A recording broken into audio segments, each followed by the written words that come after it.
Hello and welcome to the Power of Podcasting, the podcast that's designed to help you spread your message, advice, and stories in order to maximize both your impact and your income. I'm your host, Nick Palkowski, and now it's time to learn about the power of podcasting. Hello, and thank you for tuning into this episode of the podcast. So I am so excited you could be here today because we are going to be talking about how to get your words out into the world, how to really use words that sell your big ideas. On this episode, we are going to be shifting away from the actual words that you say in a podcast to the words on the written page, because we're going to be bringing in a professional copywriter, someone who teaches people how to write words that actually sell. And I'm really excited about this episode because not only is our guest a copywriter, a world-renowned copywriter in that aspect, but he is also a podcaster, and he is also the host of one of really the only podcasts that I listen to on a weekly basis. There's about 3 podcasts that I never miss a single episode of, and his podcast is one of them. And so I'm super excited because today on our Power of Podcasting, we're going to be talking to none other than Ray Edwards. Ray he's a world-renowned copywriter and communication specialist. He has helped sell over $100 million in products and services through his copywriting efforts. Yeah, $100 million. And he's worked with lots of amazing clients, people who you will know the names of. People like Tony Robbins, Jack Canfield, Jeff Walker, Stu McLaren, Michael Hyatt, Mark Victor Hansen, Ken Davis, and many, many more. Ray is also the author of several books on copywriting and marketing, as well as the host of the top-rated iTunes business podcast, The Ray Edwards Show. And I wanted to bring Ray on so we could dig into the subject of copywriting. He could share some powerful tools and strategies that you can use when you're needing to sell a product, service, or an idea. Ray, thank you so much for joining me on this episode of the podcast. Oh, thank you, Nick. It's a pleasure to be here. I am very excited to talk to you because, Ray, you're a man of many talents, an entrepreneur, a podcaster, actually one of my favorite podcasts. I listen to you just about every single week, and sometimes I get a little behind and have to catch up, but I'm always excited to listen to your voice. I'm just going to stay on this line with you and let you just affirm me all day long. I'm feeling wonderful right now. Well, awesome. I definitely recommend that people go check out your podcast. You were actually one of the reasons that I kind of finally made the decision to jump into podcasting, was listening to your show. So I'm truly honored to have you on here. Wow. Thank you. And really, Ray, I wanted to kind of jump in and figure out, what was it that made you decide to, jump into this online information world? What was that thing that said, hey, this is important, this is the direction I want to go? Well, it was an opportunity to be my own boss. And I grew up in an entrepreneurial family. So when I was a kid, my uncles and my grandfather and my mom and just about everybody in my family had their own business.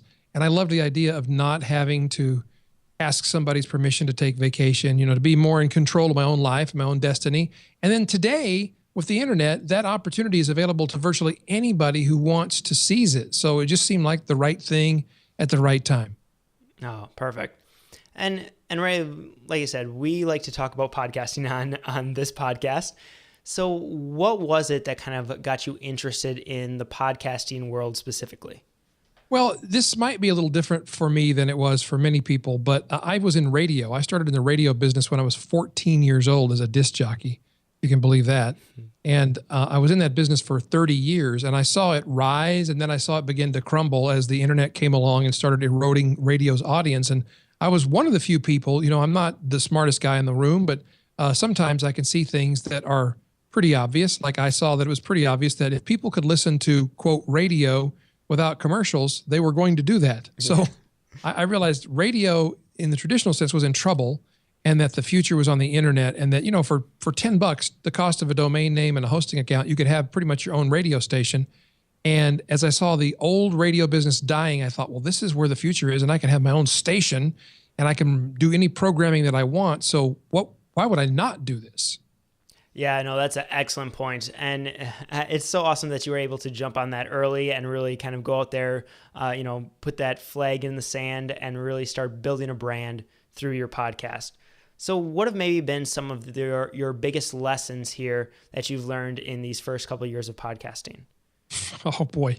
I've learned a lot of them, and not all of them were pleasant, but one of the first lessons is be yourself. I started out trying to do what I heard other people doing, and it wasn't bad. I mean, I was talking to John Lee Dumas a few days ago, and he said he went back and listened to his first few episodes of his podcast, Entrepreneur on Fire, and he said they're cringeworthy. And he said, I went back and listened to yours, Ray, and you were a pro right from the beginning. And that's funny to me because I go back and I can't listen to my first episodes. I tried it once, and I'm just like, oh, I can't believe I did that. And it's not that the content was bad. It was just that I was trying to be something that I thought was the ideal picture of podcasting. And the best advice I can give anybody, and the hardest thing for all of us to do, including me, who I had taught radio personalities this for decades, I taught them, when you're on the radio, don't try to be a disc jockey, just be yourself. And it's the hardest thing to do. And it was the hardest thing for me as well. But that's my message really of the biggest lesson is be who you really are. And when you start getting into territory where you feel like, well, I'm a little bit nervous about saying this or about revealing this about myself, that's probably where you're just starting to get into what's interesting to other people. Yeah, and this might be a little bit of a weird question, but how do you actually be yourself? How did you start to cultivate that? Were there some tricks that you've learned over the years, or were there some ways to really focus in on what is my true voice? What is really me when I'm on a podcast? It's not a bad question. It's not a weird question. In fact, it's a great question. And there's a number of tricks, and it really is about tricks. And I used to feel guilty about that until I read David Allen's book, Getting Things Done. And he said that really being efficient in getting things done is mostly about tricks. Like, he says, if you have a really important report to turn in tomorrow at work, where do you put it before you go to sleep that night? Well, you put it underneath your car keys so you won't forget it. That's a trick, but it works. So for me, one of the first things that I learned about being myself was to stop worrying about, well, how does my voice sound? And how am I phrasing things? Am I saying it exactly right? Am I not umming and ahhing and making all those kinds of mistakes? Stop trying to be so polished. I have a good friend who's a coach for radio personalities, and he said, I can always tell when it's an amateur radio personality who's trying to sound professional, because it's like having lunch with somebody who's having lunch with themselves. And I said, what are you talking about? What do you mean by that? And he said, well, if you've ever had lunch with somebody and there's a mirror behind you on the wall, notice that you can't really catch the person's attention because they're always looking at themselves in the mirror. And they're really having lunch with themselves. And I thought, well, that's really a strange analogy, but it makes sense because we do tend to look in the mirror and see what we look like and, check what's our posture? Do I have broccoli in my teeth? So if you can stop worrying about that. And then I think the second part is when you can stop being so self-aware of worrying about how you sound or how you're going to come across, really the key is focus on something that you're passionate about and that you know a lot about and you have confidence and you have opinions about. And then just as best you can, pretend that you're talking to one of your best friends, somebody you don't mind letting loose with, somebody that you will say exactly what you mean and not worry about them, taking it the wrong way. And maybe you actually have the best friend sit across from you, across the table, you talking to the microphone, but you're talking to them. You may never say their name. You may just be recording a podcast, but you're actually talking to them. It really helps. Oh, that's an excellent tip. I think that's great. And Ray, you're creating these courses out there, you're doing podcasts, you're blogging, you're growing just a big fan base in general. Where does podcasting actually fit in your content creation kind of calendar, schedule, your overall goals for your brand? This is pretty funny because it leads me to an embarrassing admission that I think of myself as the accidental podcaster. Nice. I started doing it just because I missed being on the radio. And so when I left the radio business, I actually left to become a direct response copywriter and marketing consultant to online marketers. There was a big need for that and I could get well paid for it. And that's what I did. And then I discovered podcasting and I listened to Dave Weiner was one of the first people to have a podcast. He has a site called Scripting News. And if you're the geeky sort, you should check that out. It's still a very good, very relevant site. And then I heard, Cliff Ravenscraft and Michael Hyatt, and I just thought, well, I can do this. I'm a radio guy. So I started making a podcast. I just did it because I wanted to. And I made it 1 week, and then I thought, well, I guess what it appears that all these other guys are doing is they're doing it once a week. So I guess next Tuesday I should make another one. And then I kept doing that. And then after a while, I realized I was on a streak, and then I didn't want to break the streak. I finally moved it to Wednesdays, but I haven't broken the streak. I just did episode 180. We just recorded episode 186. Oh, that's awesome. So that'll be 186 episodes, 186 weeks in a row that we've made the show. And I say accidental because I didn't really do it thinking I was going to make money from it or that it was going to help me build a business. But over time, I went from having a few dozen listeners to a few hundred to 1,000 to 2,000. And it just began to grow like a snowball rolling downhill. And it got bigger and bigger. And then I realized as I began to talk about activities that we were engaged in our business, I started getting calls from people who wanted consultation, who wanted copy, who wanted to come to our workshop they heard us talking about. It was all accidental. And then I realized, well, I could be intentional about this and probably get better results. And that has been the case. And so what did you do to actually make that switch? The switch to being more intentional? Exactly. Yes. Yeah. Once I realized, I got those first few phone calls and emails when people say, I heard you mention this workshop or this seminar. How do I find out more about that? I realized, well, I should, if people are curious, I should not make them call me or email me. I should just say, hey, we're having a workshop. It's coming up on the following dates. This is what it's about. If you're interested, you should contact our office. Here's the phone number. Here's the email, or here's the web URL to go to. One thing I have not done is I haven't had advertisers, and I have great friends who do advertising on their shows, and I'm not against that other than, I did radio for so long, and advertisers were the source of our revenue, but they were also a source of a great deal of annoyance. And so I just kind of felt like, well, if I don't have to have advertisers, I don't want to.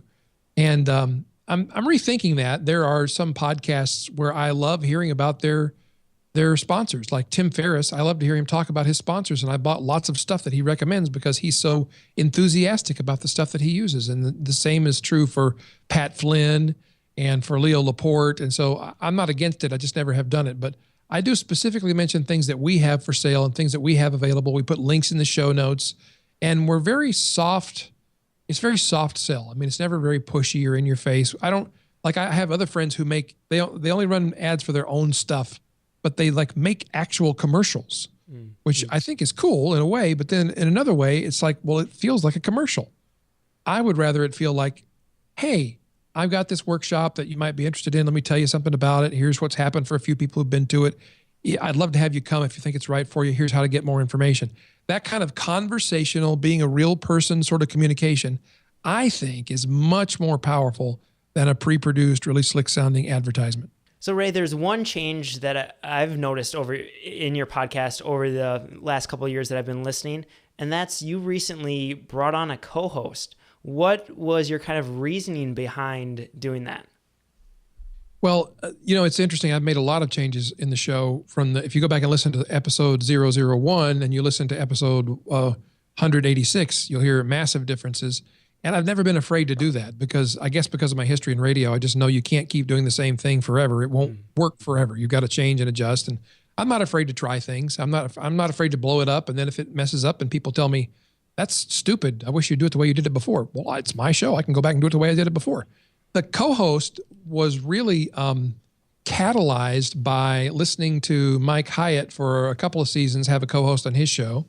And he's had a couple of different ones. He had Michelle Cachat for a while, and I think she's going to be back soon. And then Stu McLaren filled in while Michelle was conquering cancer. And so it was both interesting and refreshing to hear Mike interface with other people.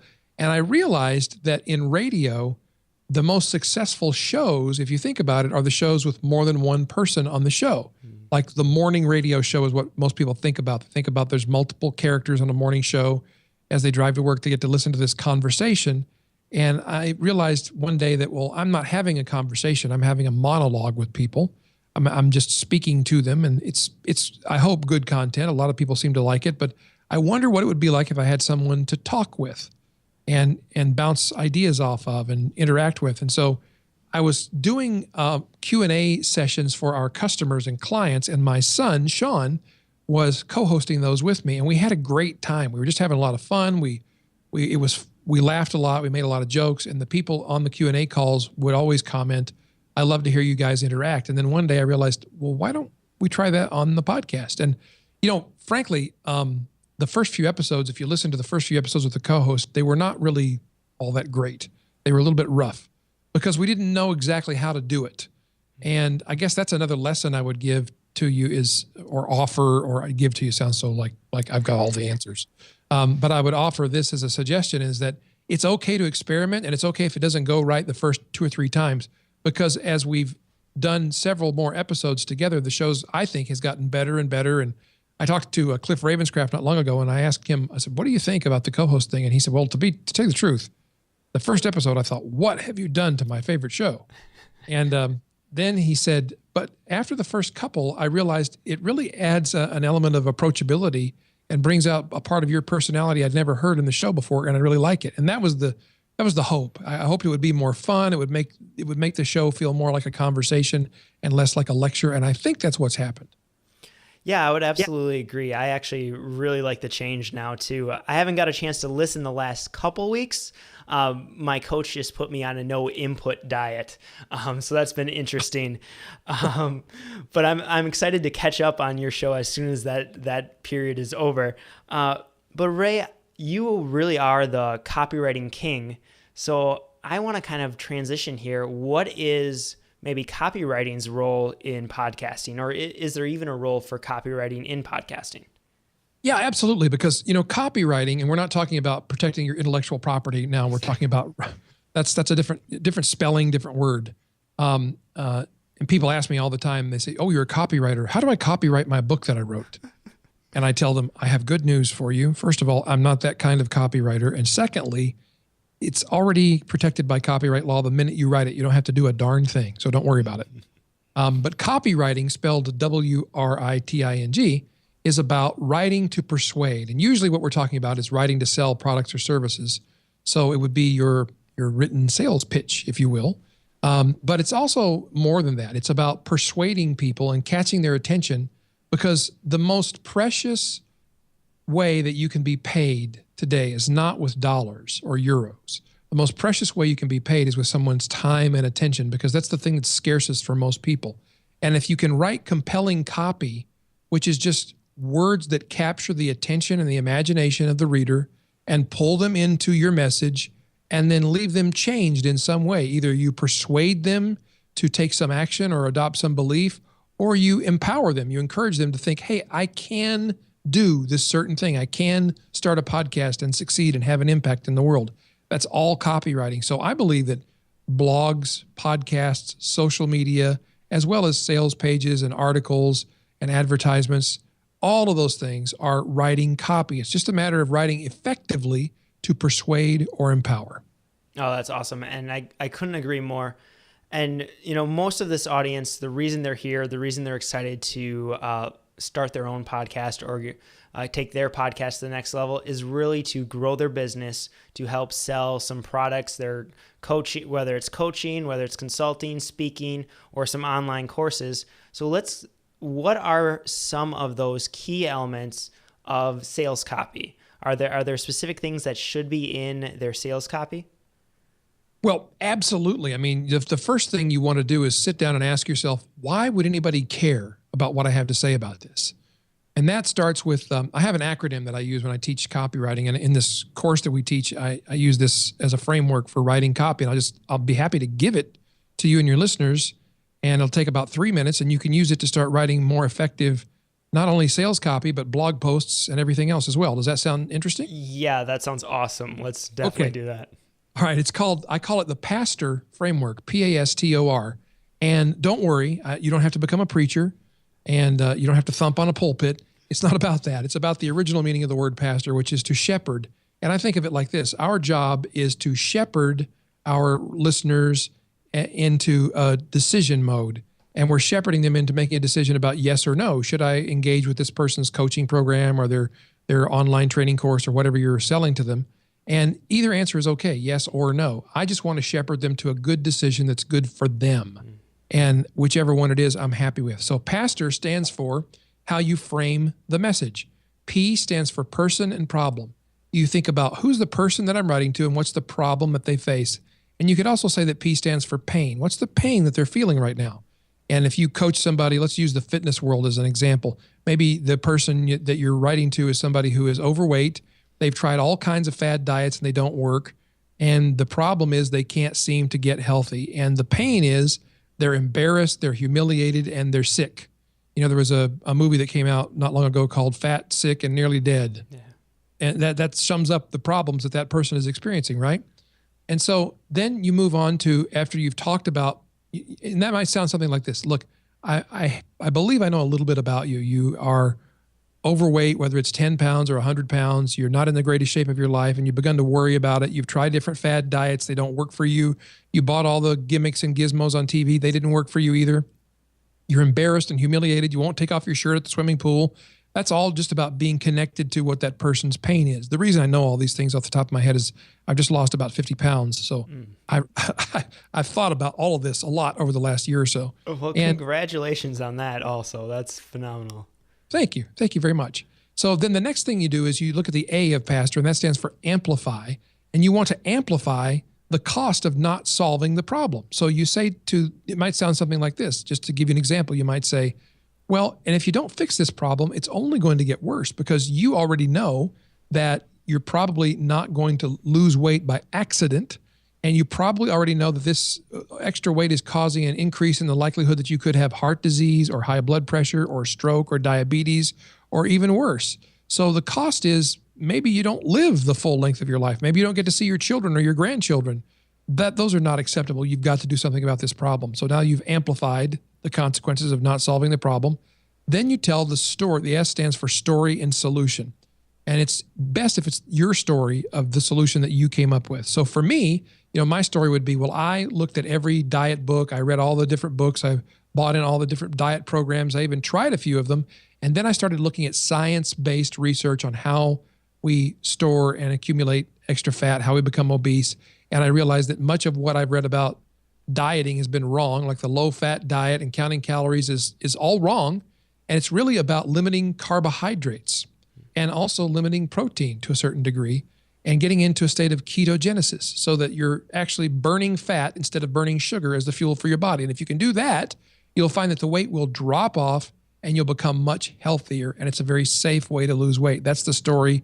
And then the solution would be, maybe I haven't done this, but if you were selling a diet program based on that kind of diet, you could say, I've taken all the research I've done and condensed it into a simple, easy to understand, quick read of a guide with a meal plan that'll make this super easy for you to implement. And that's my solution. And it's called the Ray Edwards Ketogenic Diet Plan. Again, I don't have any such thing, nor do I plan to, but I'm just giving you an example. So you've presented your story and your solution. And then the T in pastor stands for testimony. So you would simply give evidence. You'd say, this is what happened for me. I lost 50 pounds. This is what happened for Fred, Mary, and Joe. They're 3 clients of mine, or 3 people that I helped with my product. If you haven't actually sold it yet, you don't have to have sold it to give examples of people you helped. And this is what happened for them in their own words. And then you move to the offer. That's the O of pastor. And the offer is just what you have to sell. Well, I have this diet plan, and it includes the explanation of why it works. It includes the charts of what meals to prepare, how to cook them, how to do the grocery shopping. I've got a checklist for you, what exercises to follow, and whatever else you may put in the plan. Now, the offer is really not about the deliverables. Like if you've seen the ads for the P90X system on TV, have you ever seen those? Yes, I have. Yeah. And did you buy it? I ended up buying Insanity, so I went that route. But same thing. Same thing. Same thing. And the fact is, what you actually bought, you did get like DVDs and a wall chart and maybe a chin-up bar and some nutritional supplements or whatever you bought in the package. That's the deliverables. But what you actually bought, Nick, was the transformation that this product was going to make in your life. You were going to go from being a very fit-looking guy to being an incredibly, insanely fit-looking guy with a six-pack abs and chiseled definition of your muscles, right? That's what you were buying. You wanted that look that you saw those people have in that video, right? Exactly. That's exactly it. So you weren't buying the stuff, you're buying the transformation. And so when you're writing about your offer, you want to tell them what they're getting in the box or in the download, but you want to spend 80% of that time talking about the transformation that's going to happen in their life. And then the R is simply for the results, reminding them of the results they can have, and then making the request for an action. And the request is, buy the product. Click the link below, put in your credit card number, or even if you're like a coach or a consultant and what you're actually selling them on is simply a free consultation to get things started, the response you're asking for is fill out the questionnaire and then click the button and we'll schedule a time to talk. So PASTOR, person, problem, pain, amplify, story, solution, testimony, offer, results, response. And that's the outline of a great sales message. Oh, I love it. That's going to be so helpful to all of our listeners. Thank you so much for sharing that.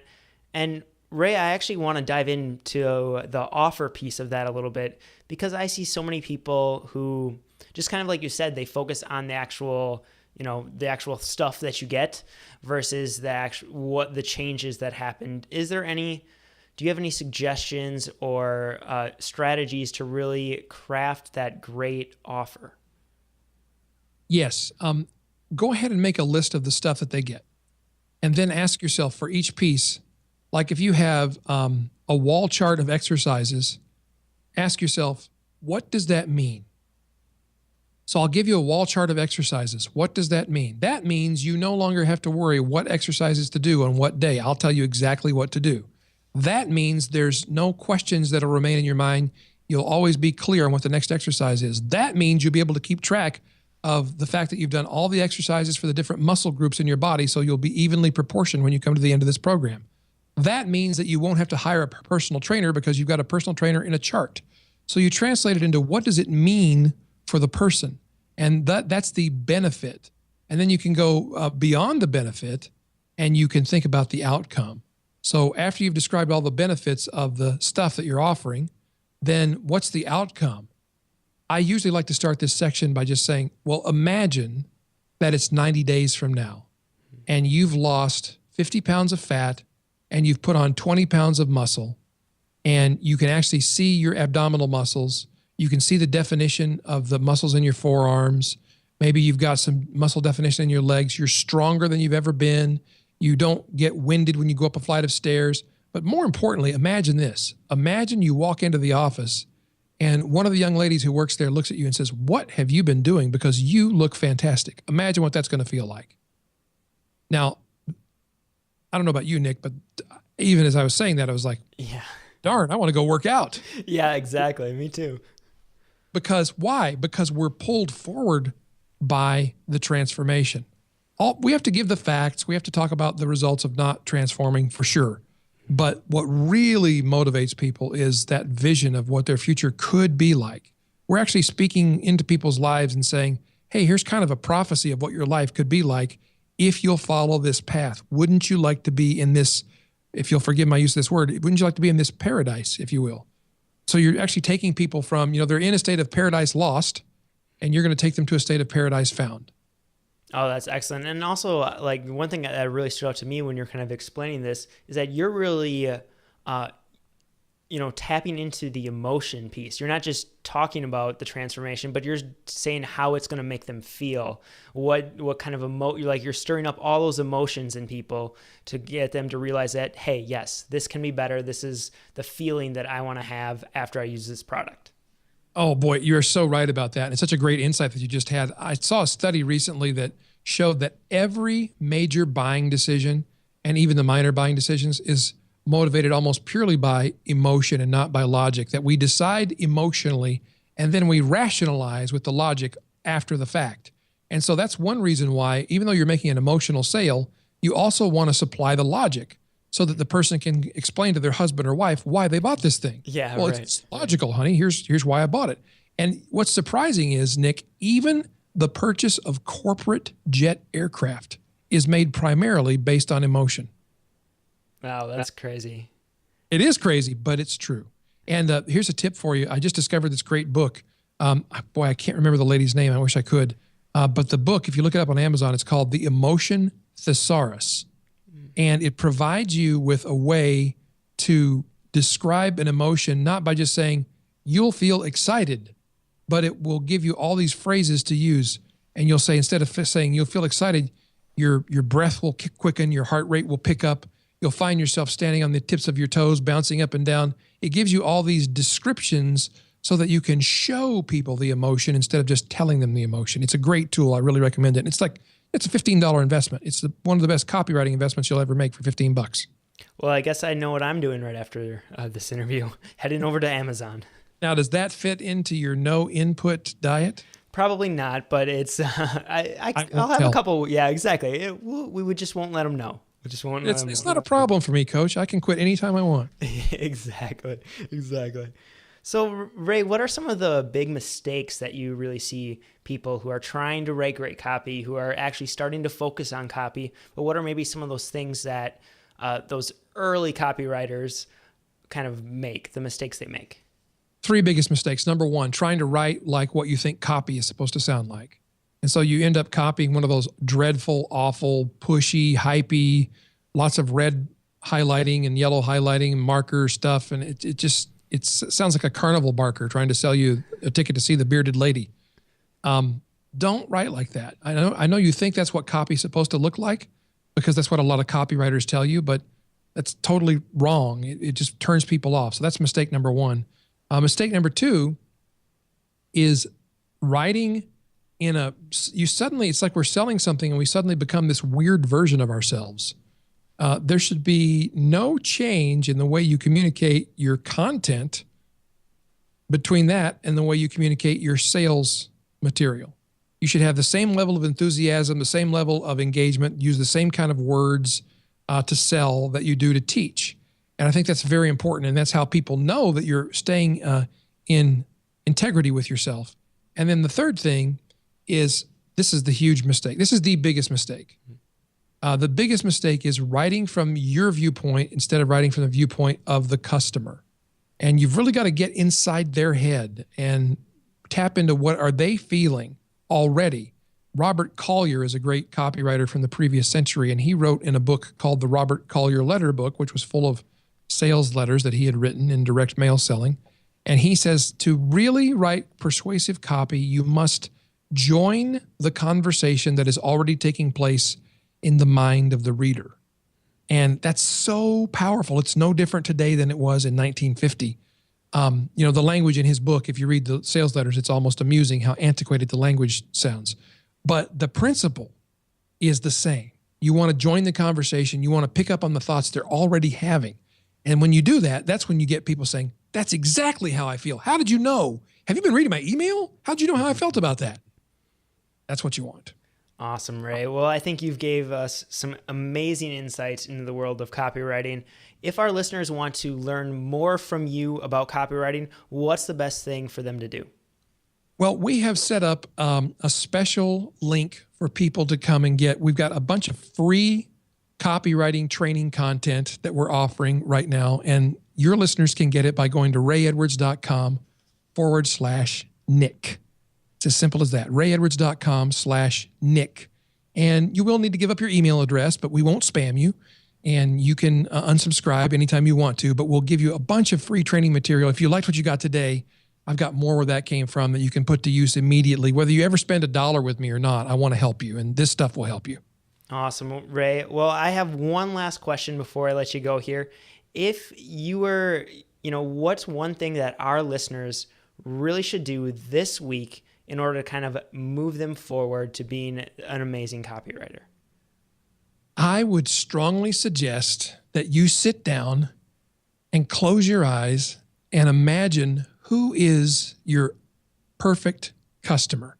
And when I say perfect customer, I mean who's most like your average customer. Who are the people that are already naturally attracted to you? And write about that person in great detail. Give them a name. It doesn't matter what you name them. When we were in the radio business, we did this for every single radio station. Every single radio station had their ideal listener. So for the adult light rock contemporary station, that listener was Susan. And we knew everything about Susan. Susan was 35 years old, had 2 kids, lived in a split-level California ranch house, drove a minivan that was 2 years old, went to yoga class every Thursday night, did not approve of profanity. There were certain TV shows that she wouldn't watch because she felt like they weren't suitable for her family. So we had this whole description of her entire life and how she is and what her personality was like. If you'll do that for your audience, for your listeners, for your customers, and come up with one person to represent the exact center of the market, you might say, well, but not all my listeners or all my readers are like that. No, but if you can really make contact with that person and have that person in mind whenever you're writing your copy or whenever you're making your podcast or writing your blog post, you write to that person and all the other people surrounding her who are close to her, who are maybe tangential to your audience, they'll be drawn in as well. So that's one of the most powerful things you could do right away to improve the efficacy of your copy, of your podcast, of your blog post, and of your social media. Awesome, Ray. Well, I can't thank you enough. That was a phenomenal tip. So, Ray Edwards, thank you for joining us on this episode. It's truly been an honor. The honor is mine. And thank you so much for tuning into this episode of the podcast. So now hopefully you are ready to go out there and to write some words that sell. Go out there and figure out how to create that sales page and how to really sell your message, sell your ideas out into the world so that people are persuaded to go take action. That's really what you're trying to do here, is find the best way to present your information so people will actually use that information to improve their lives and the lives of those around them. You're really giving people, you're just helping them bridge that gap. If you want all the links for this episode, please head on over to powerofpodcasting.tv. You'll also find all the other information about the other episodes there on that page as well. And also be sure to head on over to rayedwards.com/Nick in order to get all the free resources. Those templates are really helpful when you're trying to write some copy. So I highly recommend them. I actually use them quite a bit already. So go check those out. Again, that's rayedwards.com/Nick. And remember that you have a message to share with the world. Go out there and start spreading it.